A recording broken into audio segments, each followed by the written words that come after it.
ஆராதனை செய்ய வேண்டும். ஆமென். இதுவே தேவனுடைய நோக்கம், வேறொன்றும் இல்லை. ஆனா ஜனங்களுக்கு வேற வேற காரியங்களை விட என் ஜனங்கள் என்னை ஆராதனை செய்ய வேண்டும், என்னை நமஸ்கரிக்க வேண்டும், என்னுடைய வார்த்தைகளுக்கு செவி கொடுக்க வேண்டும். அதுதான் தேவனுடைய விருப்பமே. ஹல்லேலூயா. ஆமென். கர்த்தர் மத்தியில ஆண்டவர் பேச வல்லவராக இருக்கிறார். அவர்களுடைய வாழ்க்கையில பல செய்ய வல்லவராக இருக்கிறார். கர்த்தருடைய மனதில வைத்ததான காரியத்தை நான் உங்களோடு பகிர்ந்து கொள்ள விரும்புகிறேன். இன்று சபை எப்படியாக இருக்க வேண்டும், தேவ ஜனங்கள் எப்படியாக வாழ வேண்டும், தேவ ஜனங்கள் தேவனுடைய விருப்பத்தை இல்லாட்டி தேவனுடைய சித்தத்தை இல்லாட்டி தேவனை போல மாறுவதே அவருடைய விருப்பமாக இருக்கிறது. சபை இன்று தேவனுக்காக தேவ ராஜ்யத்துக்காக எழுந்து பிரகாசிக்கிறவர்களாக மாற வேண்டும். ஆமென். இன்றைய நாள் என்னுடைய தலைப்பு தான் என்னது? எழுந்து பிரகாசி. ஹல்லேலூயா. எழுந்து பிரகாசி. ஆமென். எனக்கு அன்பான தேவ பிள்ளைகளே, இன்று நாங்கள் சபையாக நாங்கள் ஒன்று கூடி தேவனுக்காக எழுந்து பிரகாசிக்கின்றவர்களாக நாங்கள் மாற வேண்டும். தேவனுக்காக வாழ்கின்றவர்களாக நாங்கள் மாற வேண்டும். தேவனுக்காக கிரியை செய்கின்றவர்களாக மாற வேண்டும். தேவனுக்காக எழுந்து பிரகாசிக்கின்றவர்களாக நாங்கள் மாற வேண்டும். ஆமென். நான் கேட்டுக்கொண்டேன், இந்த பிரசங்கத்தை நீங்கள் கேட்குற வேளையில் நான் கேட்டுக்கொண்டதான அவதானங்களை இந்த பக்கமாக திருப்பும்படி நான் கேட்டுக்கொண்ட பிள்ளைகளோடு நீங்கள் இருக்கலாம். ஆனால் நீங்கள் அவங்களோட வேறு வேறு காரியங்கள் செய்ய போக வேண்டாம். உங்களுடைய பிள்ளைகளுக்கும் இந்த வார்த்தையை நீங்கள் கேட்கறதுக்கு உதவி செய்யும்படியாக நான் கேட்டுக்கொள்கின்றேன். ஹல்லேலூயா. சத்தமா ஒரு ஆளுநர் சொல்லுவோமா? கரங்களை உயர்த்தி ஹல்லேலூயா. ஆமென். எனக்கு அன்பான தேவர்களே, இந்த வேளையில நாங்கள் எடுத்துக்கொள்வோம் ஏசாயா 60ஆம் அதிகாரம் முதல் 2 வசனங்களை வாசிங்க. ஏசாயா 60ஆம் அதிகாரம் முதல் 2 வசனங்கள். எழும்பி பிரகாசி, எழுந்து பிரகாசி, உன் ஒளி வந்தது, உன் ஒளி வந்தது, கர்த்தருடைய மகிமை, கர்த்தருடைய மகிமை உன்மேல் உதித்தது, உன்மேல் உதித்தது. இதோ இருள் பூமியையும், இதோ இருள் பூமியையும், காரிருள் ஜனங்களையும் மூடும், காரிருள் ஜனங்களை மூடும். ஆனாலும் உன்மேல் கர்த்தர் உதிப்பார், ஆனாலும் உன்மேல் கர்த்தர் உதிப்பார். அவருடைய மகிமை உன்மேல் காணப்படும், அவருடைய மகிமை உன்மேல் காணப்படும். ஹல்லேலூயா. ஆமென். இதோட வசனத்தை கேளுங்க. இதோட வசனம் சொல்கிறது, எழும்பி பிரகாசி, உன் ஒளி வந்தது, கர்த்தருடைய மகிமை உன்மேல் உதித்தது. ஹல்லேலூயா. ஆமென். வேற சொல்ல, இருள் பூமியையும் காரிருள் ஜனங்களை மூடும், ஆனால் உன்மேல் கர்த்தர் உதிப்பார். ஹல்லேலூயா. ஆமென். முழு உலகமே இருள நடந்தாலும், முழு உலகமே இருள மூடினாலும், ஆனால் தேவன் பிள்ளைகளை, தேவனை தேடுகிற பிள்ளைகள் மேல் கர்த்தர் அவருடைய வெளிச்சத்தை உதிப்பார். ஹல்லேலூயா. ஆமென். நாங்கள் எழுந்து பிரகாசிக்கிற ஜனங்கள், நாங்கள் இருள நடக்கிற ஜனங்கள் அல்ல, நாங்கள் இருள வாழ்கிறதான ஜனங்கள் அல்ல. சில பேருடைய வாழ்க்கை இன்று அநேகருடைய வாழ்க்கையில் எப்படி இருக்கிறது? இருள் சூழ்ந்து கொண்டிருக்கிறது. சில வேளை நாங்கள் ரட்சிக்கப்பட்டோம், நாங்கள் தேவனுடைய பிள்ளைகள், ஆனாலும் சில நேரத்தில் நம்முடைய வாழ்க்கை ஒரு இருளான ஒரு பாதையில் போகிறதை நாங்கள் பார்க்கலாம். சில வேளை நம்ம கொடுக்குற பிரச்சனைகள், நம்ம கொடுக்குற சில போராட்டங்கள், சில கவலைகள், சில காரியங்கள் நிமித்தமாக நாங்கள் நினைப்போம், அப்படின்னா என்னோட வாழ்க்கை எந்த ஒரு வெளிச்சம் இல்லாமல் இருக்கிறதே, நான் ஒரு இருள நடக்கிறதான விதத்தில் நடந்து கொண்டிருக்கிறேனே, ஒரு தடுமாற்றம் உள்ள வாழ்க்கையாக என் வாழ்க்கை இருக்கிறது என்று சில வேளையில் நாங்கள் தடுமாறுகிறது உண்டு. ஆமென். எனக்கு அன்பான பிள்ளைகளே, நாங்கள் இருளே நடக்கிறதான ஜனங்கள் அல்ல, நாங்கள் தேவனுக்காக எழுந்து பிரகாசிக்கிறதான அந்த ஒளியிலே நடக்க வேண்டியதான ஜனங்கள். இன்று அந்த சத்தியத்தை, அந்த காரியத்தை இன்று அநேகர் ஜனங்கள் அறியாதனால தான் என்ன நடந்திருக்கிறது? இன்று அநேகர் இருளில் நடக்கிறவர்களாக அவர்கள் வாழ்க்கை மாறிக்கொண்டிருக்கிறது. ஆமென். ஆனால் தேவனுடைய விருப்பம், நாங்கள் எல்லாருமே ஒளியில் நடக்கிற பிள்ளைகளாக எழுந்து பிரகாசிக்கின்றவர்களாக மாறுகிறது தேவன் விரும்புகிறார். ஹல்லேலூயா. ஆமென். ஏன்னு சொன்னால் வேதம் நமக்கு சொல்கிறது, அன்பானவர்களே, மத்தேயு 13ஆம் அதிகாரம் 43வது வசனத்தை வாசிங்க. மத்தேயு 13ஆம் அதிகாரம் 43வது வசனம்.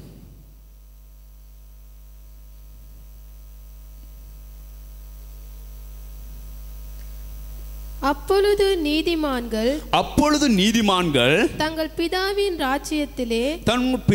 ராஜ்யத்திலே சூரியனைப் போல பிரகாசிப்பார்கள். கேட்கிறதற்கு காதுள்ளவன் கேட்க கடவன். ஹல்லேலூயா. சொல்லுங்க, உங்களோட பக்கத்தில் இருக்கிற சௌர்களை பார்த்து சொல்லுங்க, நீங்க சூரியனை போல பிரகாசிக்கிற ஜனங்கள். நீதிமான்கள், வேற சொல், நீதிமான்கள் சூரியனை போல பிரகாசிக்கிறார்களா? யார் நீதிமான்? நீதிமான் யார்? சொல்லுங்க, சொல்லுங்க, நெஞ்சு தட்டி சொல்லுங்க. நான் தான் நீதிமான், நான் தான் நீதிமான். வேதம் சொல்கிறது, அவருடைய சொந்த இரத்தத்தால் கழுவப்பட்டதான நாங்கள் யாவரும் நீதிமான்களாக இருக்கிறோம். ஹல்லேலூயா, ஆமென். அந்த பாக்கியத்தை அவருடைய சிலுவையின் மரணத்தினூடாக அவர் இரத்தத்தால் கழுவப்பட்டதான நாங்கள் நீதிமான்களாக இருக்கிறோம். அப்படின்னா நீதிமான்கள் அவர்கள் சூரியனை போல பிரகாசிப்பார்கள். ஹல்லேலூயா. சூரியனை பார்க்க முடியுமா? வெளிச்சத்தை பார்க்க முடியுமா? இல்லையா? எப்படி இருந்தாலும் பார்க்கல சூரியனை. சில நேரத்தில் வெயில் நேரத்திலே கூட நமக்கு இருக்க இயலாது, சூடு, சூரியனை பார்க்க இயலாது. ஆனால் வேதம் சொல்கிறது, அவருடைய நீதிமான்கள் சூரியனை போல பிரகாசிப்பார்கள். எனக்கு அன்பானது பிள்ளைகளே, நாங்கள் பிரகாசிக்கிறதான ஜனங்கள், நாங்கள் வெளிச்சத்தில் பிள்ளைகளாக இருக்கிறோம், நாங்கள் ஒளியிலே நடக்கிற பிள்ளைகளாக இருக்கிறோம். நம்முடைய வாழ்க்கையில வருகிறதான எல்லா இருளான தன்மைகளை நிர்மூலமாக்கக்கூடியதான வல்லமை நமக்குள்ளாக இருக்கிறது. எந்த இருளும் எந்த காரிருளும் நம்மளை ஆளுகை செய்ய முடியாது. ஹல்லேலூயா. ஏனென்று சொன்னா, இன்று உலகம் காரிருளில், இருளில் நடந்து கொண்டிருக்கிறது. ஆனா இன்று நமக்கு ஒரு நம்பிக்கை இருக்கிறது, இல்லை, எந்த இருளும் எந்த காரிருளும் என்னை ஆளுகை செய்ய முடியாது. எனக்குள்ளாக இருக்கிறதான தேவன், எனக்குள்ளாக இருக்கிறதான பரிசுத்த ஆவியானவர், அவர் என்னை ஆளுகை செய்து கொண்டிருக்கிறார். அதனால என்னால பிரகாசிக்க முடியும். ஹல்லேலூயா, ஆமென். எத்தனை பேர் ஆமென் சொல்றீங்க? ஒரு சத்தமா ஆமென் சொல்லுவோமா? நாங்கள் பாக்கியமுள்ள ஜனங்கள், அன்பானவர்களே, நாங்கள் பிரகாசிக்கிற ஜனங்கள். நம்முடைய வாழ்க்கையில இருளான எல்லா தன்மைகளை அகற்றக்கூடிய வல்லமை நமக்கு இருக்கிறது. நமக்கு வாழ்க்கையில் வருகிறதான எல்லா சூழ்நிலைகளை மாற்றக்கூடியதான வல்லமை நமக்குள்ளா இருக்கிறது. அதனால் இதை சொல்லி, எழும்பு பிரகாசி, உன் ஒளி வந்தது, கர்த்தருடைய மகிமை உன் மேல் உதித்தது. ஆமென். இருள் பூமியையும் காரில் ஜனங்களை மூடும், ஆனால் உண்மையில் கர்த்தர் உதிப்பார். அவருடைய மகிமை உண்மையில் இருக்கிறது, அவருடைய மகிமை நம்ம மேல் இருக்கிறது. அதனால் நாங்கள் சாதாரணமான ஜனங்கள் அல்ல. நாங்கள் எப்பவும் நினைக்க வேண்டும், ஓ, என் மேல் வெளிச்சம் இருக்கிறது, கர்த்தருடைய மகிமை என் மேல் இருக்கிறது என்றுதான் அந்த உணர்வோடு நம்முடைய இந்த கிறிஸ்தவ பயணத்தை நாங்கள் ஓட வேண்டும். அந்த மகிமையை நாங்கள் காண வேண்டும், அந்த வல்லமையை நாங்கள் காண வேண்டும், அந்த வெளிச்சத்தை நாங்கள் அனுபவிக்க வேண்டும். எனக்கு அன்பானவர்களே, ஏன்னா நீதிமான்கள் சூரியனை போல பிரகாசிப்பார்கள். ஹல்லேலூயா. ஏன் நம்முடையதான இயேசு கிறிஸ்து அவர் எப்படிப்பட்டவராக இருந்தார்? எனக்கு அன்பான தேவ பிள்ளைகளே, பாருங்க, யோவான் 1வது அதிகாரம் 9வது வசனம். யோவான் 1வது அதிகாரம் 9வது வசனம்.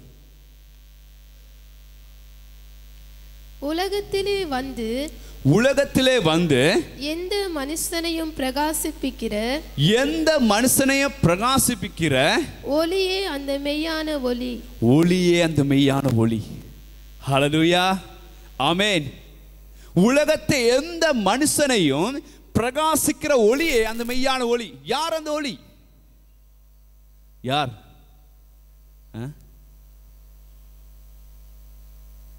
எங்களோட பக்கத்தில் உள்ளதான வீட்டில் உள்ளவரா? அவரா? இல்லையா? யார்? நம்முடைய கர்த்தராகிய இயேசு கிறிஸ்து. ஆமென். அந்த இயேசு கிறிஸ்து அவர் ஒளி, அவரே ஒளி, அவரே மெய்யான ஒளி.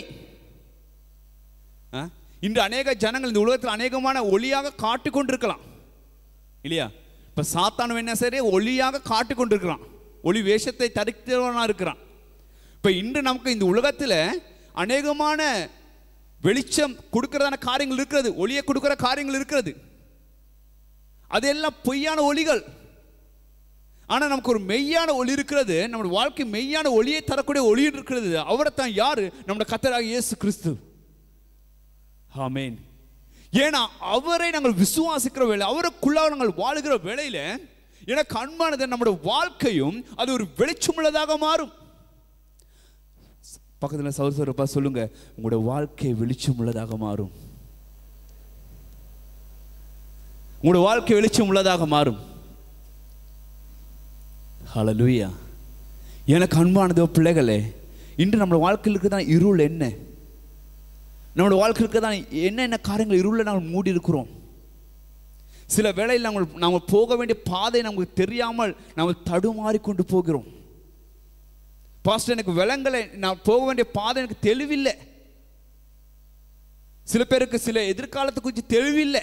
இருள் அடைஞ்சிருக்கிறது, இருள் மூடி இருக்கிறது, என்ன செய்யறதுன்னு தெரியல. சில பேருடைய வியாபாரத்தில் தெளிவில்லை, இருள் மூடி இருக்கிறது, அதற்கு அடுத்தபடி என்ன செய்வதுன்னு தெரியல. சில பேருடைய வாழ்க்கை நாங்கள் பார்க்கிறோம், சில காரியங்கள் நிமித்தமாக வாழ்க்கையில் இருள் மூடி இருக்கிறது. அதனால் அவங்களுக்கு பாதை வெளிச்சம் இல்லை, பாதை தெரியல.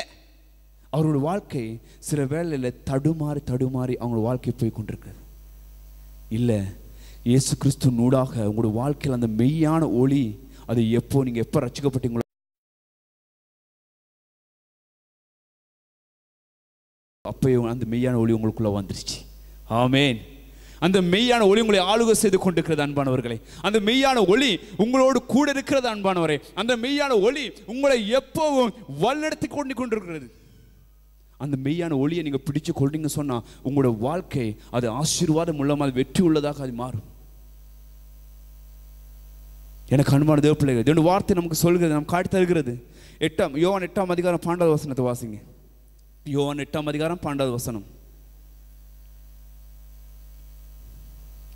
மறுபடியும் இயேசு ஜனங்களை நோக்கி, நான் உலகத்திற்கு ஒளியா இருக்கிறேன். என்னை பின்பற்றுகிறவன் இருளிலே நடவாமல் ஜீவ ஒளியை அடைந்திருப்பான் என்றார். ஆமென். ஹல்லேலூயா. நானே உலகத்துக்கு ஒளியா இருக்கிறேன், என்னை பின்பற்றுகிறவன், அப்படின்னா எனக்கு பின்ன வருகிறவன் அவன் இருளை அல்ல, அவன் ஜீவ ஒளியை அடைந்திருக்கிறான். ஆமென். எத்தனை பேர் இயேசு கிறிஸ்துவை பின்னுக்கு போறீங்க இல்லையா?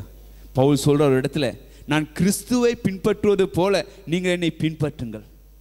அப்படின்னா அவன் கிறிஸ்துவை போல மாறி இருக்கிறான். அவர் சொல்றார், நான் கிறிஸ்துவை பின்பற்றுவது போல நீங்கள் என்னை பின்பற்றுங்கள் அப்படின்னு சொன்னா அவன் கிறிஸ்துவின் குணாதிசயங்கள், கிறிஸ்துவை போல தன்னுடைய வாழ்க்கையை அவன் மாறி இருக்கிறான். இன்று அன்பானவர்களே, அந்த ஒளிக்குள்ளாக நம்ம போக வேண்டும் என்று சொன்னால் நாங்கள் கிறிஸ்துவை போல மாற வேண்டும், கிறிஸ்துவுக்கு பின்பதாக நாங்கள் போக வேண்டும். அவருதான் அடிச்சுடுகள் மத்தியில் நாங்கள் பயணம் செய்ய வேண்டும். ஹல்லேலூயா. ஆமென். என்ன வேணும் சொல்கிறது, என்னை பின்பற்றுகிறவன், எனக்கு பின்னே வருகிறவன் அவன் ஜீவ ஒளியை பெற்றுக்கொள்கிறான். ஜீவ ஒளியை. அந்த ஒளியில எந்தவித மாற்றம் இல்லை, எந்தவித இருள் இல்லை.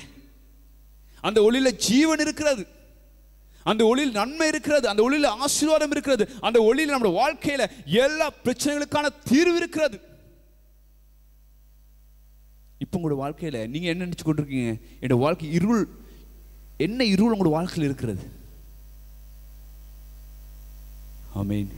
சிலருடைய வாழ்க்கையில் பொருளாதார ஒரு இருளா இருக்கலாம், சில பேருடைய வாழ்க்கை கடன் தொல்லை ஒரு பெரிதான இருளா இருக்கலாம், சிலருடைய வாழ்க்கையில் நோய் ஒரு பெரிதான இருளா இருக்கலாம், சில பேருடைய வாழ்க்கை வேறு வேறு காரியங்கள் நிமித்தமாக வாழ்க்கை இருளா இருக்கலாம்.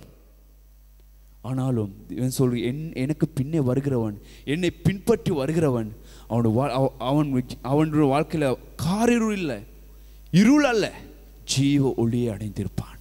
ஆமென். சத்தம் ஒரு ஆமென் சொல்லுவோமா? ஹல்லேலூயா, ஹல்லேலூயா. எனக்கு அன்பை இந்த சத்தியங்களை பிடிச்சு கொள்ளுங்க. இருள் எங்களை ஆளுகை செய்ய முடியாது என்றான். இன்று அநேகருடைய அந்த சத்தியங்கள் அறியாதனால தான் அவனுடைய வாழ்க்கையில இன்று இருள் ஆளுகை செஞ்சு கொண்டிருக்கிறது. இருளுக்கு இடம் கொடுத்திருக்கிறாங்க, வெளிச்சம் காண முடியாமல் இருக்கிறது. ஆமென். ஹல்லேலூயா. நாங்கள் அடுத்த வசனம் 12ஆம் அதிகாரத்தில் 46வது வசனத்தை வாசிங்க. யோவான்.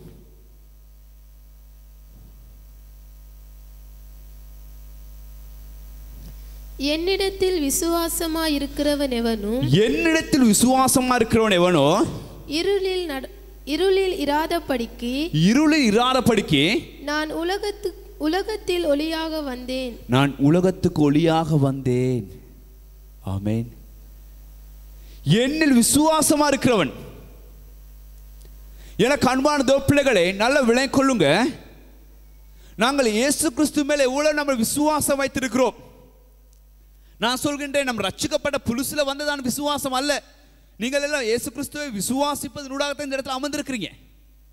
ஆனா அதை விட உங்களோட வாழ்க்கையில நீங்க இயேசு கிறிஸ்துவை எவ்வளவு பிடிச்சு கொண்டிருக்கிறீங்க, எவ்வளவு விசுவாசிக்கிறீங்க.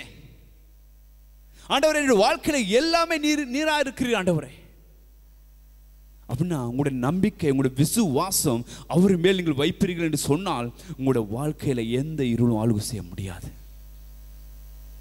ஆமென். இல்லையா? வேதம் சொல்லுங்க, நம்முடைய தலைப்பு என்னது? விசுவாசமே உலகத்தை ஜெயிக்கிற ஜெயம். அப்படின்னா அவர் மேல் விசுவாசம் வைக்கிற வேளையில நம்முடைய வாழ்க்கையில உலகத்தில் வர்றதான எல்லா இருளான தன்மைகளை அவர் ஒளியாக மாற்றுகிற தேவன். உங்களுடைய வாழ்க்கையில் வர்றதான எல்லா சூழ்நிலைகளை நீங்கள் வெற்றி பெற்றவர்களாக மாற முடியும். ஏன்? அந்த மெய்யான ஒளி அந்த இயேசு கிறிஸ்துவா இருக்கிறார். ஹல்லேலூயா. நாங்கள் பாக்கியமுள்ள ஜனங்கள். ஆமென். நாங்கள் பாக்கியவான்கள்.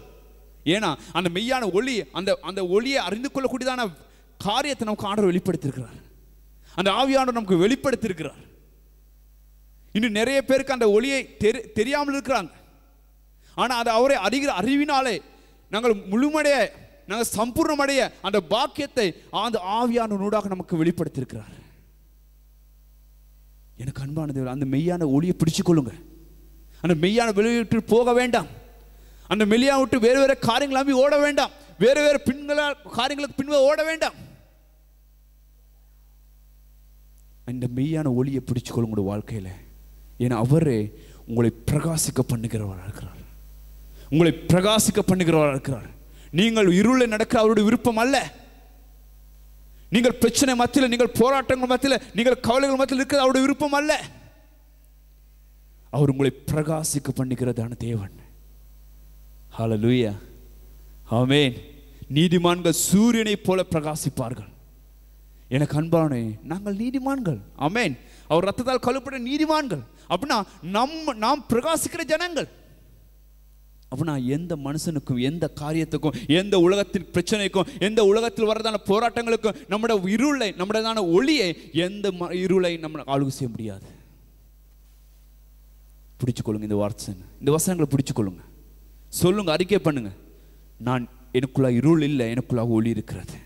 அந்த மெய்யான ஒளி எனக்குள்ள வாசம் பண்ணுகிறது. அந்த மெய்யான ஒளி என்னை ஆளுகை செய்கிறது. ஹல்லேலூயா. எனக்கு அன்பான தேவ பிள்ளைகளே, தேவன் நம்மிடத்தில் எதிர்பார்க்கிறது நாங்கள் பிரகாசிக்கின்றவளாக மாற வேண்டும் என்று சொல்லி, பிரகாசம் உள்ளவளாக மாற வேண்டும் என்று சொல்லி. ஆமென். கொஞ்சம் யோசிச்சு பாருங்க, நாங்கள் எவ்வளவு தூரம் நாங்கள் பிரகாசிக்கிறோம், எவ்வளவு தூரம் தேவனுக்காக நாங்கள் பிரகாசிக்கிறோம், தேவனுக்காக நாங்கள் கிரியை செய்கிறோம், தேவனுக்காக நாங்கள் வாழ்றோம் என்று கொஞ்சம் யோசித்து பாருங்க. ஹல்லேலூயா. நான் இந்த நாள் கூட உங்களுக்கு நாங்கள் எப்படி பிரகாசமுள்ள வாழ்க்கை வாழ்வது என்று ஒரு 4 காரியங்களை குறித்து நாங்களோடு பேச போகிறேன். நாங்கள் எப்படி பிரகாசமுள்ள வாழ்க்கை வாழ்றது? ஹல்லேலூயா. எத்தனை பேருக்கு விருப்பம் நான் பிரகாசமுள்ள வாழ்க்கை வாழ வேண்டும் சொல்லி? பாதி பேருக்கு தான் விருப்பம், பாதி பேருக்கு விருப்பம் இல்லை போல. கரங்கள் உயர்த்துங்க. நான் பிரகாசமுள்ள வாழ்க்கை வாழ வேண்டும் சொல்றவங்க, அவங்களுக்கு தான் பிரகாசமுள்ள வாழ்க்கை வாழலாம், மற்றவங்களுக்கு வாழ முடியாது. கரங்களை உயர்த்தவங்களுக்கும் வாழ முடியாது. ஆமென். நான் 4 காரியங்களை காட்டித்தர விரும்புகிறேன். உண்மையிலே இந்த 4 காரியங்கள் நம்முடைய வாழ்க்கையில் இருக்கிற வேளையில நம்முடைய வாழ்க்கை பிரகாசம் உள்ளதாக மாறும். ஆமென். ஹல்லேலூயா. ரைட். என்னுடைய முதலாவது காரியம் தான், நீங்கள் தேவ சமூகத்தில் தனித்திருக்கின்றவளா மாறணும். ஆமென். நீங்கள் பிரகாசமுள்ள வாழ்க்கை வாழ வேண்டும் என்று சொன்னால் தேவ சமூகத்தில் தனித்திருக்கின்றவளா மாற வேண்டும். அப்படின்னா தேவ சமூகத்தில் காலத்தை நேரத்தை கொடுக்கின்றவளா மாற வேண்டும். தேவ சமூகத்தில் ஜெபத்தில் தரித்திருக்கின்றவளா மாற வேண்டும். தேவ சமூகத்தில் நிற்கின்றவளா மாற வேண்டும். இன்று அநேகர் தேவனை அறிந்திருக்கிறார்கள், தேவனை தேடுகிறார்கள், ஆனால் தேவ சமூகத்தில் தனித்திருக்க விருப்பம் இல்லை. அநேக ஜனங்களுக்கு தேவ சமூகத்தில் காத்திருக்க விருப்பம் இல்லை, தேவ சமூகத்தில் தேவனை தேட விருப்பம் இல்லை. நல்ல வேலையும் கொள்ளுங்க. பாருங்க, இயேசு கிறிஸ்து அவர் இந்த வாழ்ந்த காலகட்டத்தில் 33 வருஷம் வாழ்ந்தார், இந்த உலகத்தில் இருந்தார்.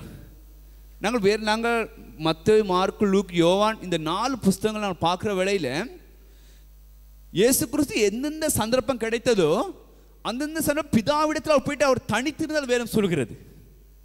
ஆமென். ஏன்? அவர் பிதாவோடு அவர் இருந்தார். எப்போ அவர் ஊழியம் செய்தார், எல்லா காரியங்களையும் செய்தார், ஜனங்களோடு இருந்தார், எல்லா காரியங்களும் செஞ்சார். ஆனால் அவர் சந்தர்ப்ப எல்லா சந்தர்ப்பத்திலையும் அவர் தேவ சமூகத்தில் தனித்திருக்கிறதை நாங்கள் பார்க்கிறோம். தாவீது சொல்றார், மான்கள் நீரோடை வாஞ்சிப்பது போல ஆண்டவரே என்னுடைய ஆத்துமா உம்மை வாஞ்சித்துக் கொண்டிருக்கிறது. அப்படின்னா நாங்கள் தேவ சமூகத்தில் தனித்திருக்கிறோமாக வேண்டும். நான் வேதத்தில் உங்களுக்கு ஒரு உதாரணத்தை நான் தாரேன். எனக்கு அன்பானவர்களே, யாத்திராகமம் 34வது அதிகாரம் 28 30 வரை கடி வாசிங்க. யாத்திராகமம் 34வது அதிகாரம் 28 வசனத்தில் 30 வரை கடி.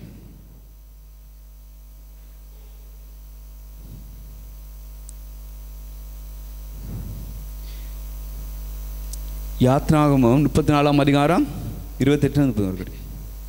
அங்கே அவன் அப்பம் புசியாமலும் தண்ணீர் குடியாமலும் இரவும் பகலும் 40 நாள் கர்த்தரோடே இருந்தார். அவன் 10 கற்பனைகளாகிய உடன்படிக்கையின் வார்த்தைகளை பலகைகளில் எழுதினான். மோசே சாட்சி பலகைகள் இரண்டையும் தன் கையில் எடுத்துக்கொண்டு சீனாய் மலையிலிருந்து இறங்கி போகிற போது தன்னோடு அவர் பேசினதினாலே தன் முகம் பிரகாசித்திருப்பதை அவன் அறியாதிருந்தான். ஆரோனும் இஸ்ரவேல் புத்திரர் எல்லாரும் மோசேயை பார்க்கும்போது அவன் முகம் பிரகாசித்திருப்பதைக் கண்டு அவன் சமீபத்தில் சேர பயந்தார்கள். ஹல்லேலூயா, ஆமென். எனக்கு அன்பான பிள்ளைகளே, இந்த இடத்தை நாங்கள் பார்க்கிறோம். மோசே, தேவன் சொல்கிறார் சீனாய் மலை உச்சியிலே வரும்படியாக. மோசே போயிட்டு அவர் 40 நாள் உபவாசம் இருந்து தேவ சமூகத்தில் அவர் காத்திருக்கிறான். தேவ சமூகத்தில் காத்திருந்து தேவன் அவருக்கு என்ன செய்கிறார்? 10 கட்டளைகளை கொடுக்கிறார். அவர் 10 கட்டளைகள் கொடுத்து அவர் கொண்டு வருகிற வேளையில வேதம் சொல்கிறது, தேவன் அவனோடு பேசினது நிமித்தமாக அவனுடைய முகம் பிரகாசித்தது. அது அவனுக்கே தெரியல. ஆமென். அவனுடைய முகம் பிரகாசித்தது. யார் பேசின நிமித்தமாக? தேவன் அவனோடு பேசினது நிமித்தமாக. ஹல்லேலூயா, ஆமென். நல்ல விலை கொள்ளுங்க. பாருங்க, பக்கத்துல முகம் பிரகாசிக்குதான்னு சொல்லி, பிரகாசித்திருக்கான்னு சொல்லி மூஞ்சே ஒரு மாதிரியா இருக்கு பாஸ்டர். அப்படியா? இல்லையா? எனக்கு அன்பானது பிள்ளைகளை, நல்ல விலையை கொள்ளுங்க. வேற சொல்ல, நம்முடைய முகங்கள் பிரகாசித்தது. ஆமென். நம்முடைய முகங்கள் பிரகாசிக்க வேண்டும். நல்ல விலை கொள்ளுங்க. நீங்கள் உங்களுடைய முகங்கள் பிரகாசிக்க வேண்டும் என்று சொன்னால் நீங்க தேவ சமூகத்தில் தனித்திருக்கிறவளா மாறணும். மோசே நாங்கள் பார்க்கிறோம், அவன் 40 நாள் உபவாசம் இருந்து தேவ சமூகத்தில் தனித்திருந்து தேவனோடு அவன் இருக்கிற வேளையில அவன் வரும் போது அவனுடைய முகம் பிரகாசித்தது. ஜனங்கள் பார்க்குறாங்க, ஓ மோசே கொஞ்சம் வித்தியாசமா இருக்கிறாரு. மோசோட முகம் பார்க்க முடியல. ஜனங்கள் வேற சொல்லுகிறது, அவனுக்கு கிட்ட வருகிறது கூட ஜனங்கள் பயப்பட்டார்கள். ஏன்? அவனுடைய முகம் பிரகாசித்தது. எதற்கு பிரகாசித்தது? ஏன்? அதுக்கு முன்னுக்கு அவனுடைய முகம் பிரகாசித்தது இல்லை. ஏன்? அவனுடைய சமூகத்தில் தனித்திருந்தான். அவன் 40 நாள் உபவாசம் இருந்து 40 நாள் தேவனுடைய சமூகத்தில் அவன் தனித்திருக்கும் போது அவனுடைய முகம் வேறுபட்டிருந்தது. நல்ல விலையை கொள்ளுங்க. உங்களுடைய முகங்கள் வேறுபட வேண்டும் என்று சொன்னால், உங்களுடைய முகங்கள் பிரகாசிக்க வேண்டும் என்று சொன்னால் நல்ல விலையை கொள்ளுங்க. தேவ சமூகத்தில் தனித்திருங்க. ஆமென். இல்லையா? இப்போ நாங்கள் இருக்கிற முகங்கள் பிரகாசிக்கிறதுக்கு இல்லையா, அந்த க்ரீம் இந்த க்ரீம் கோரி எல்லாம் இருக்குது. இப்போ சில பேரோட மூஞ்ச இல்லையா, இன்றைக்கி பார்க்கணும் நாளைக்கு பார்க்கல, அது வித்தியாசமாக இருக்குது. எனக்கு தெரியும், என் ஸ்கூல் படிக்கிற காலத்தில் ஒரு புள்ள ஃபேஸ்புக்கில் இருக்காங்க ஃப்ரெண்டா, அவங்க ஸ்கூல் காலத்தில் ரொம்ப கருப்பு. அப்போ நான் கிட்டத்தில் பார்த்தேன், நான் என்னது ஃபேஸ்புக்கில் பார்க்கும்போது எனக்கு அவங்கள கண்டுபிடிக்கலாம் பெருசு, யாரப்போ இது வித்தியாசமாக இருக்கு. அப்போ தான் எனக்கு ஜாடே என்னோட கிளாஸில் படித்த புள்ள தான் இது, சரியான கருப்பு. ஆனால் இப்போ பார்க்குற நேரத்தில் எனக்கே கண்டுபிடிக்க முடியல, ஒரு வித்தியாசமாக இருக்குது. நான் சொல்கிறது க்ரீம் பூசுகிற தவறு இல்லை, ஆமேன், நாங்கள் அழகாக இருக்கணும்.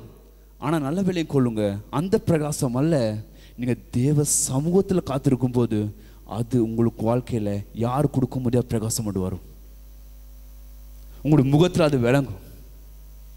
நல்ல வேலையை கொள்ளுங்க.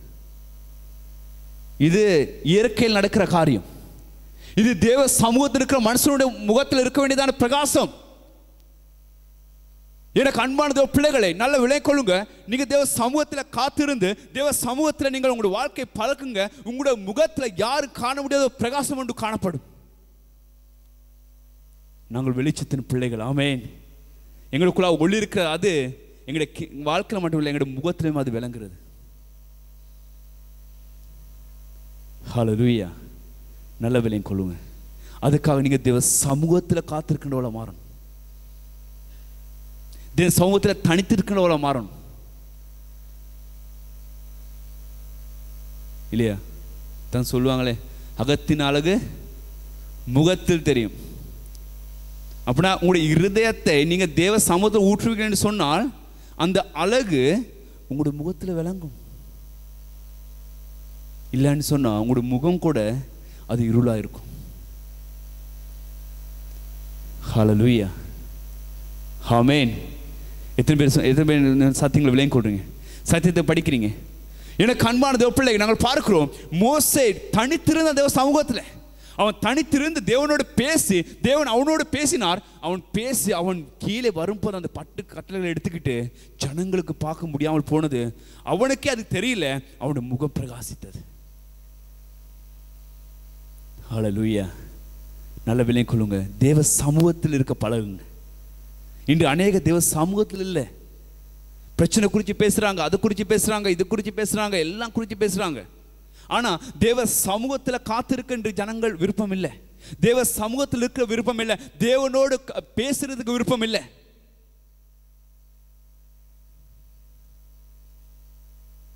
எனக்கு அன்பான தேவ பிள்ளைகளே, உங்களோட வாழ்க்கையை நீங்க சற்று யோசித்து பண்ணா, எவ்வளவு தூரம் தேவ சமூகத்தில் தனித்து இருக்கிறேன், எவ்வளவு தூரம் தேவ சமூகத்தில் காத்திருக்கிறேன், எவ்வளவு தூரம் தேவ சமூகத்தில் தேவன் பேசுவதை நான் கேட்டுக்கொண்டிருக்கிறேன். ஹல்லேலூயா, ஆமென். நாங்கள் எடுத்துக்கொள்வோம் மத்தேயு 14ஆம் அதிகாரம் 17ஆம் அதிகாரம் முதல் 2 வசனங்களை வாசிங்க. மத்தேயு 17ஆம் அதிகாரம்.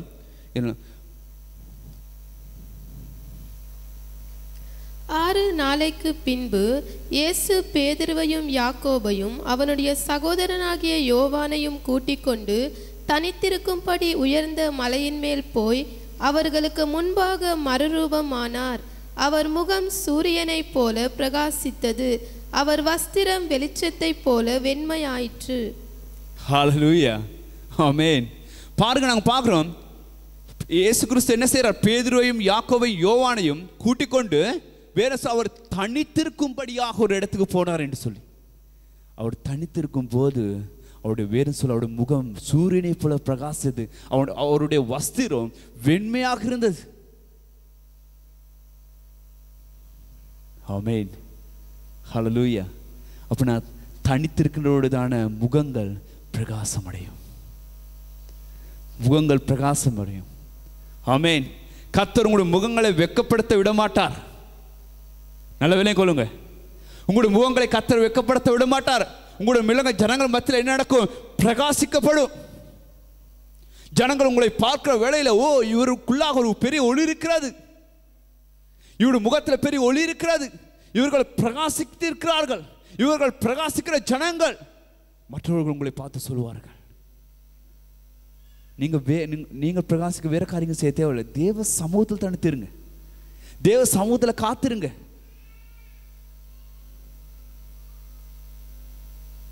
தேவனை தேடுங்க, தேவனோடு உங்களுடைய உறவை வைத்துக் கொள்ளுங்க. அப்போது நீங்கள் பிரகாசமுள்ள ஜனங்களாக மாற முடியும். உங்களுடைய முகங்கள் பிரகாசிக்கப்படும். ஹல்லேலூயா, ஆமென். நாங்கள் கர்த்தருக்கு நான் கரங்களை தட்டி நன்றி செலுத்துவோமா? ஹல்லேலூயா. நாங்கள் பிரகாசிக்கிற ஜனங்கள். ஆமென். எங்களுக்குள்ளாக அந்த ஒளி இருக்கிறது, எங்களுக்குள்ள அந்த மகிமை இருக்கிறது, எங்களுக்குள்ளாக அந்த வல்லம் இருக்கிறது. இருள் எங்களை ஆளுகை செய்ய முடியாது. ஆமென், ஹல்லேலூயா. என்னோட அடுத்த காரியம், இரண்டாவது காரியம், அடுத்த காரியம் தான் நாங்கள் பிரகாசிக்க வேண்டும் என்று சொன்னால் நம்முடைய நற்கிரியை செய்கிறவர்களாக மாறணும். ஆமென். நற்கிரியை செய்கின்றவர்களாக நாங்கள் எடுத்துக்கொள்வோம். மத்தேயு 5:16. மத்தேயு 5:16.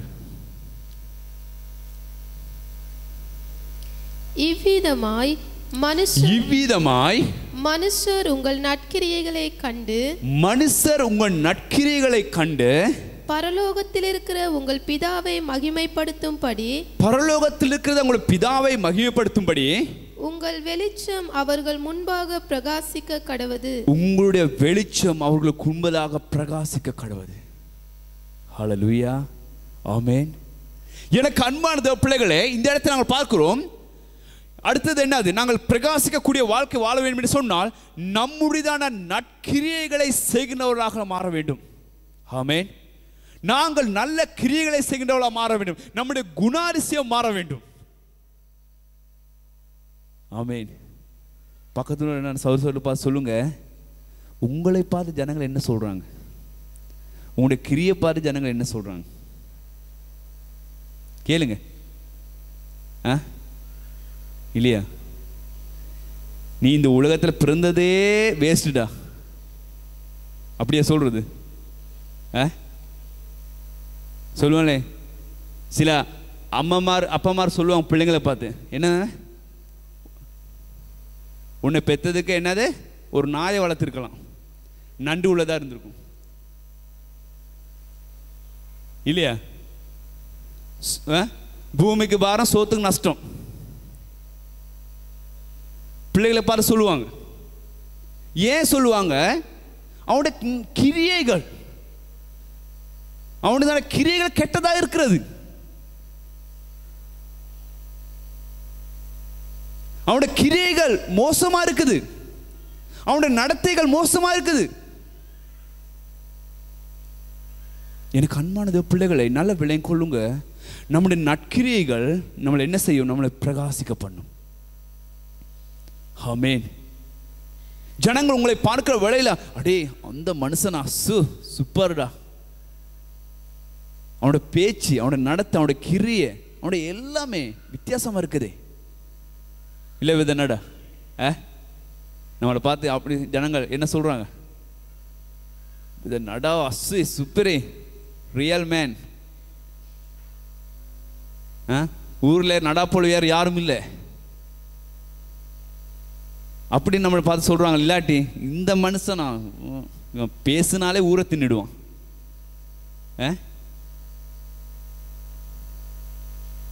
வெளியில ஒன்று காட்டிக்கிட்டு உள்ளுக்கு ஒன்று செஞ்சுட்டு இருக்கிறான். நம்மளை பார்த்து சில நேரத்தில் நம்முடைய கிரியை பார்த்து ஜனங்கள் என்ன சொல்லுவாங்க? நல்லது சொல்றாங்களா? எனக்கு அன்பானவரே, வேதம் சொல்லுகிறது, உங்களுடைய நற்கிரிகளை பார்த்து நம்முடைய பிதாவானவர்கள் அவர்களை மகிமைப்படுத்தும்படிக்கு உங்களுடையதான வெளிச்சம் அவளுக்கு முன்பதாக பிரகாசிக்கிறது. நல்ல விலை கொள்ளுங்க. மற்றவர்களுக்கு முன்பதாக நம்முடைய கிரியைகள், நம்முடைய பேச்சுக்கள், நம்முடைய நடத்தைகள், நம்முடைய உடை நடைகள் எல்லாமே மற்றவர்களுக்கு பிரகாசம் உள்ளதாக மாறணும். ஆமென். ஹல்லேலூயா, ஹல்லேலூயா. நம்முடைய கிரியை முக்கியம், நம்முடைய கிரியை முக்கியம் அன்பானவர்களே. நம்முடைய நடத்தைகள் முக்கியம் அன்பானவர்களே. நம்முடைய பேசுகிற பேச்சு முக்கியம் அன்பானவர்களே. ஏனென்று சொன்னால் நம்ம ரட்சிக்கப்பட்டது உண்மைத்தான், ஆனாலும் நம்ம ரட்சிக்கப்பட்டதுக்காக நம்ம நல்லவென்று சொல்ல முடியாது. அதில் நம்முடைய கிரியையில் நம்முடைய வெளிச்சத்தை காட்ட வேண்டும். மத்தேயு 5ஆம் அதிகாரத்தில் என்ன சொல்லப்படுகிறது? நீங்கள் உலகத்துக்கு வெளிச்சமா இருக்கிறீர்கள். மலை மேல் உள்ள பட்டணம் மறைந்திருக்காது, அது யாருக்கும் மறைக்க முடியாது. அப்படின்னா உங்களுடைய நற்கிரியைகள், உங்களுடைய கிரியைகள், உங்களுடைய எல்லா காரியங்கள் மற்ற ஜனங்கள் அவர்கள் பார்த்து கொண்டு தான் இருக்கிறார்கள்.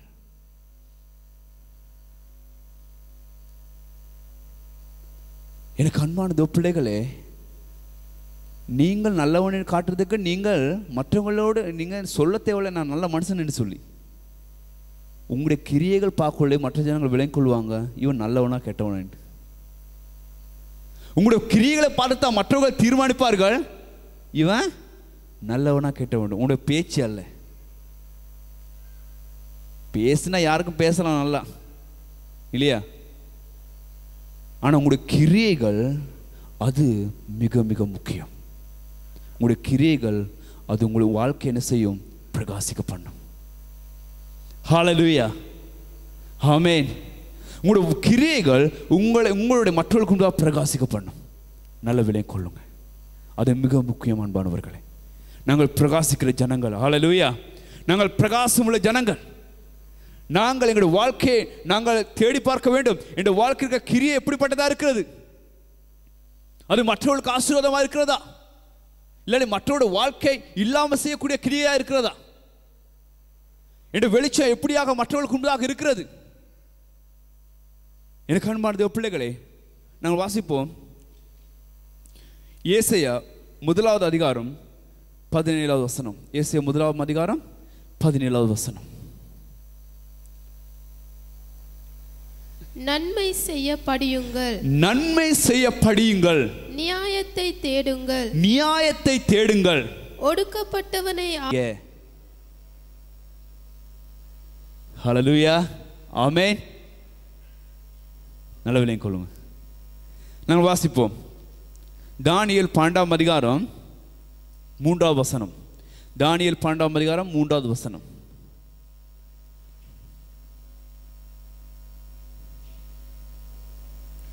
ஞானவான்கள் ஆகாய மண்டலத்தின், ஞானவான்கள் ஆகாய மண்டலத்தில் ஒளியைப் போலவும், ஒளியைப் போலவும், அநேகரை நீதிக்குட்படுத்துகிறவர்கள், அநேகரை நீதிக்கு உட்படுத்துகிறவர்கள், நட்சத்திரங்களைப் போலவும், நட்சத்திரங்களைப் போலவும், என்றென்றைக்கும் உள்ள சதா காலங்களிலும், சதா காலங்களிலும் பிரகாசிப்பார்கள், பிரகாசிப்பார்கள். ஹல்லேலூயா, ஆமென். வேதம் நமக்கு சொல்கிறது அநேகரை நீதிக்கு உட்படுத்துகின்றவர்கள். அவர்கள் எப்படிப்பட்டவர்கள்? சதா காலங்களில் பிரகாசிப்பார்கள். அநேகரை நீதிக்கு உட்படுத்துகிறவர்கள். ஆமென். நல்ல விலை கொள்ளுங்க. அப்படின்னா நம்முடைய கையில் ஒரு பொறுப்பு இருக்கிறது. என்னது? அநேகரை, உலகத்தை, மற்ற ஜனங்களை நீதிமான்களாக மாற்றுவது. ஏன்னா ஒருத்தர் இயேசு கிறிஸ்துவை அறியவில்லை என்று சொன்னால் அவன் நீதிமானாக மாற முடியாது. அவன் கண்டிப்பாக இயேசு கிறிஸ்துவை அறிய வேண்டும். அப்படின்னா அது நம்முடைய கையில் ஒரு பொறுப்பு கொடுக்கப்பட்டிருக்கிறது. ஏன்னா அநேகரை நீதிமான்களாக, நீதி உள்ளவர்களாக ஆக்குறது பொறுப்பு நம்முடைய கையில் இருக்கிறது. வேதம் சொல்கிற அவர்கள் சதா காலங்களில் பிரகாசிப்பார்கள். ஆமென். ஹல்லேலூயா. எத்தனை பேர் ஆயத்தமா இருக்கிறீங்க பிரகாசிக்க? சபை, எனக்கு அன்பான சபை, தேவனுடைய சத்தியத்தை கேளுங்க, தேவனுடைய வார்த்தைக்கு செவி கொடுங்க. நீங்கள் பிரகாசிக்க வேண்டும் சொன்னால் வேற காரியங்கள் செய்ய போக தேவையில்லை. மற்றவர்களுக்கு நீதியை படிப்பீங்க, மற்றவர்களை நீதிக்குள்ளாக உட்படுத்துங்க. அந்த சுவிசேஷத்தின் அந்த நற்செய்தியை மற்றவர்களுக்கு சொல்லுங்க. அப்போது நீங்கள் பிரகாசிக்கிற ஜனங்களா மாறுவீங்க. நல்ல விலையும் கொள்ளுங்க. எத்தனை பேர் நீங்க சுவிசேஷத்துக்கு ஒரு காலத்தை நேரத்தை கொடுக்குறீங்க யோசிச்சு பாருங்க. எத்தனை பேருக்கு நீங்க சத்தியத்தை போதிக்கிறீங்க யோசிச்சு பாருங்க. எத்தனை பேருக்கு இயேசு கிறிஸ்துவை தேவன் என்று அறிவிக்கிறீங்கன்னு சொல்லி யோசித்து பாருங்க. அநேகரை நீதிக்குள்ளாக உட்படுத்துகிறவர்கள் அவர்கள் சதா காலங்களில் பிரகாசிப்பார்கள். ஹல்லேலூயா. எனக்கு அன்பான சபை, எத்தனை பேர் அந்த சுவிசேஷத்தை அறிக்கையோட இருக்கிறீங்க? சபைக்கு ஒரு பொறுப்பு இருக்கிறது. நாங்கள் மற்றவர்களை நீதிக்கு உட்படுத்துகிற ஜனங்கள். சொல்லுங்க சௌரப்பா, சொல்லுங்க, நீங்க மற்றவர்களை நீதிக்கு உட்படுத்துகிற ஜனம், நீங்கள் மற்றவர்களை நீதிக்கு உட்படுத்துகிற மனுஷன்.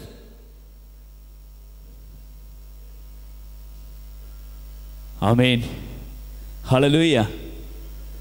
சுரேஷ், நீங்க யாரு? மற்றவர்களை நீதிக்கு உட்படுத்துகிற மனுஷன். மைண்டன், நீ யாரு? மற்றவர்களை நீதிக்கு உட்படுத்துகிற மனுஷன். சாதாரணமான மனுஷன் அல்ல. இப்போ நம்ம நினைச்சிட்டு இருக்கிறோம், எந்த வார்த்தை கேட்டு யார் ரட்சிக்கப்பட போறோம் பாஸ்டர்? எந்த வசனத்தை கேட்டு, எந்த வார்த்தை கேட்டு யார் ரட்சிக்கப்பட போறாங்க? இதுவரை ரட்சிக்கப்பட்டதில்லை, இனிமேல் ரட்சிக்கப்பட போறதில்லை.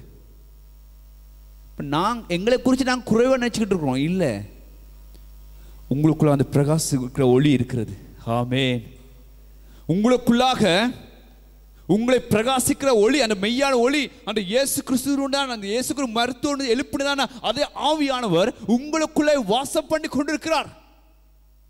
அந்த ஆவியான உங்களுக்குள்ள வாசம் பண்ணி கொண்டிருக்கிறனால உங்களுக்குள்ளாகவே மற்றவர்களை பிரகாசிக்கிற ஒளி இருக்கிறது. உங்களுடைய வார்த்தைகளில் ஒளி இருக்கிறது. நீங்களே மற்றவர்களை நீதிக்குள்ளாக உட்படுத்துகிற ஒளி. ஆனால் இன்று அந்த ஒளி இன்று நாங்கள் அணைத்து கொண்டிருக்கிறோம். அந்த ஒளி விளங்க முடியல இல்லையா? மலை மேலுள்ள பட்டணம், வேற சொல்லுது என்ன? மலை மேலுள்ள பட்டணம் அது மறைந்திருக்காது. நீங்க எல்லாம் மலை மேலுள்ள பட்டணம், உங்களை மறைக்க யாருக்கும் முடியாது. உங்களுடைய வெளிச்சம் மற்றவர்கள் கண்டிப்பா கண்டுகொள்வாங்க. நல்ல விலையை கொள்ளுங்க. அப்படின்னா இந்த ஒளி அது மற்றவர்களுக்கு முன்பாக பிரகாசிக்கப்பட வேண்டும். ஹல்லேலூயா. நல்ல விலை கொள்ளுங்க. அப்படின்னா இந்த ஒளி மற்றவருடைய இருளை என்ன செய்யும்? மாற்றும். ஆமென். உங்களுக்குள்ள அந்த ஒளி இருந்தான்னு சொன்னா, அப்படின்னா இருள் இருக்குதான மனுஷனோட தானே அந்த இருளை உங்களுடைய தானே ஒழிக்க முடியும், மாற்றுறதுக்கு. நீங்க உங்களுக்குள்ள ஒளி இருக்கும் என்று சொன்னால் உங்களுக்கு முடியும் அந்த இருள் இருக்குதான அந்த மனுஷனை ஒளிக்குள்ள கொண்டு வரதுக்கு. ஆனா என்ன பிரச்சனை? நாங்களும் இன்னும் சில நேரத்தில் அந்த இருளில் நாங்கள் நடந்து கொண்டு இருக்கிறோம். அதனால மற்றவர்களை ஒளிக்குள்ளா கொண்டு வர முடியல எங்களால். இல்லை அன்பானவர்களே, உங்களுக்குள்ளாக அந்த சூரியனை போல பிரகாசிக்க ஒளி இருக்கிறது. அதை மறந்துடாதீங்க.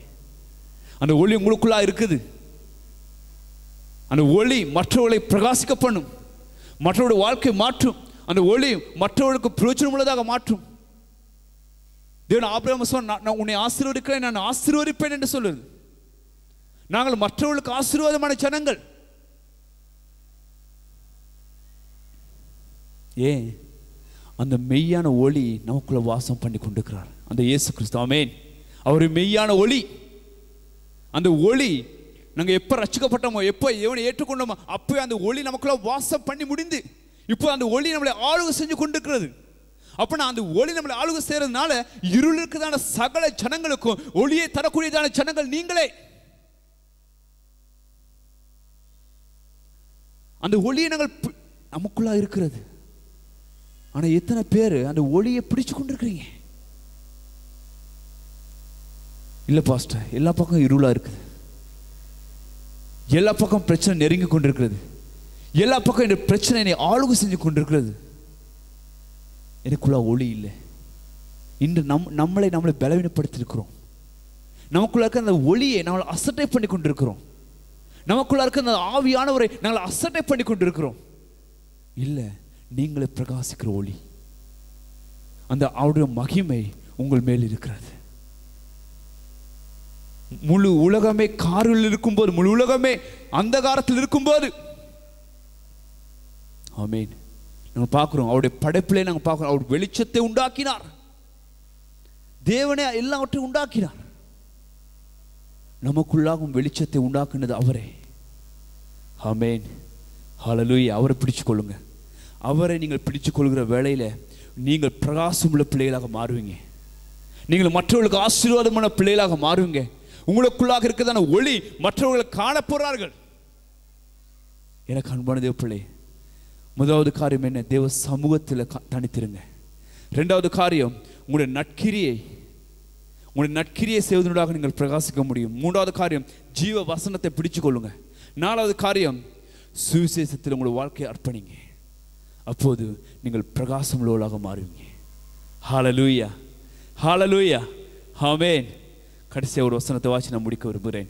1 யோவான் 1வது அதிகாரம் 7வது வசனத்தை வாசிங்க. 1 யோவான் 1வது அதிகாரம் 7வது வசனம்.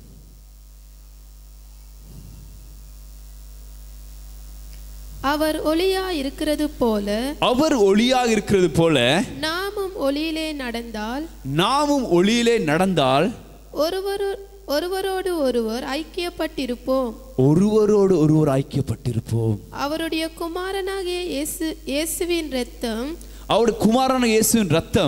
சகல பாவங்களையும் நீக்கி